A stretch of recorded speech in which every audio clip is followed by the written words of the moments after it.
po, punong-puno ng tubig. Ito po yung sabaw ng saging sa buong magdamag. Ito po yung kukunin natin at try po natin na inumin siya dahil ito daw po ay mabisang gamot para sa high blood. So, ilang araw po ako dito mag-stay sa probinsya. Ito po yung aking gagawin, ang pag-inom ng sabaw ng saging.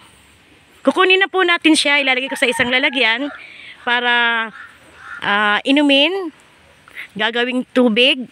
Titingnan natin kung ano po ang lasa nito. So ayan po, naubos natin yung tubig. So nakakuha po tayo ng magkakalahating bote ng 1.5 liters, kalahati siya.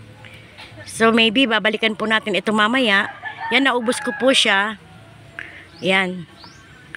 Babalikin natin mamayang hapon para kunin ulit yung katas ng saging.